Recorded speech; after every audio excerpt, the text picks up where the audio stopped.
सभी मेरे मित्रों, भाइयों, परिवारजन और जग के समस्त प्राणियों को मैं प्रणाम करता हूँ। सभी को सुबह की इस बेला की शुभकामनाएं देता हूँ।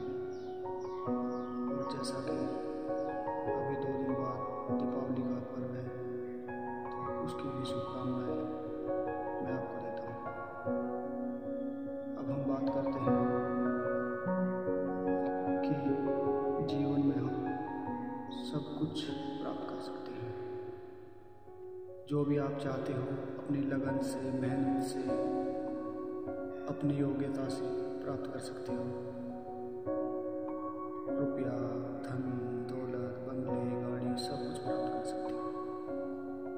लेकिन क्या प्राप्त नहीं कर सकते? ना मैं कर सकता हूँ, ना आप कर सकते हैं, ना किसी ने किया है। वो क्या है? पहला, जीवन मृत्यु होने के बाद और प्राप्त नहीं होता है भक्ति, भजन, वैराग्य, ध्यान। ये आप दोबारा प्राप्त नहीं कर सकते, क्योंकि ना आपको पता है, ना मुझे पता है पूर्व जन्म में मैं क्या रहा, कैसा रहा, क्या कर्म रहे, और आगे आने वाले जन्म में मैं इंसान बनूं, क्या बनूं, मुझे नहीं पता। ये मैं नहीं जानता। ये प्रकृति के स्वामी प्रभु परमेश्वर ही जानते हैं, जिन्होंने हमें यह अनमोल शरीर दिया है। और हमने मिन्नतें करके इसे मांगा है कि हम ध्यान, वैराग्य, भक्ति, भजन करके खुद को जानेंगे, खुद को समझेंगे कि आखिर हमारे अंदर इतनी शक्तियाँ, इतना ज्ञान का भंडार क्यों है। परंतु हम जैसे ही दुनिया में कदम रखते हैं, वैसे ही मोह, माया, काम, क्रोध में फंसकर एक दूसरे के साथ दुर्व्यवहार करते हैं, एक दूसरे का नाजायज फायदा उठाते हैं, एक दूसरे का शोषण करते हैं। असहाय, बेबस, लाचार की बिरले ही मदद करते हैं। ऐसा क्यों है? क्योंकि हमें सिर्फ अहम आता है, अहम में हम जीते हैं। अहम ही हमारे पतन का कारण बनता है।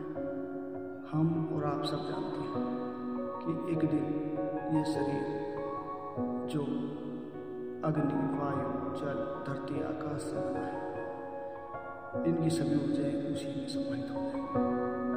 परंतु हम फिर भी न जाने क्यों अपने अहंकार में फंसकर यह भूल जाते हैं कि यह कर्म लोक है। यहाँ पर आप कर्म करोगे, वैसा ही फल आपको मिलेगा।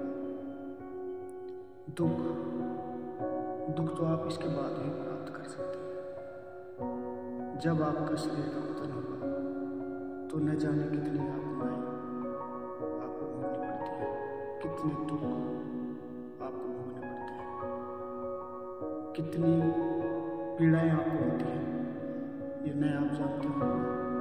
क्यों? क्योंकि जो ना आपने देखा, ना मैंने देखा, उसके बारे में हम क्या बता सकते हैं। जब तक हम किसी चीज़ के बारे में, कोई भी, मान लो आपको गाड़ी चलानी नहीं आती, आप दूसरे को देखते हैं तो खुद पे सोचते हैं कि यार मैं चला सकता हूँ या नहीं, या मैं नहीं चला पाऊँगा। क्यों? क्योंकि आपको स्टीयरिंग, गियर, क्लच, ब्रेक का कुछ नहीं पता होता है।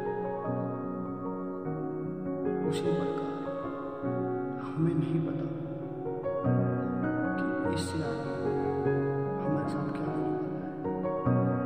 लेकिन अगर हम कहें कि आप भक्ति करें, पूजा करें, ध्यान करें, तो आप शायद थोड़ा उसे समझें।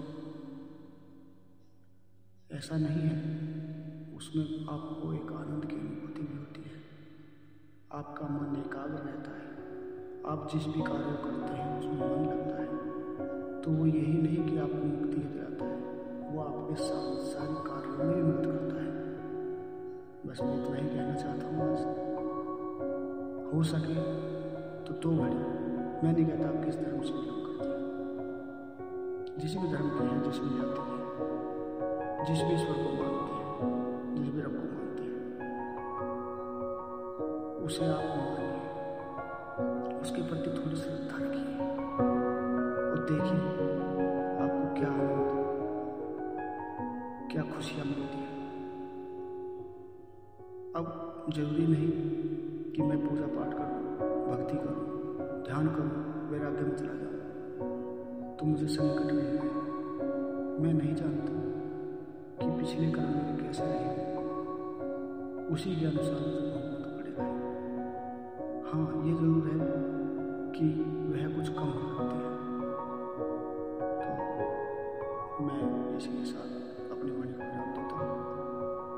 सभी के कल्याण की भावना से मैं सभी को धन्यवाद करता हूँ कि आपने मेरे शब्दों को सुना। मैं भाग्यशाली हूँ जो आपके साथ जुड़ा। जय श्री राम।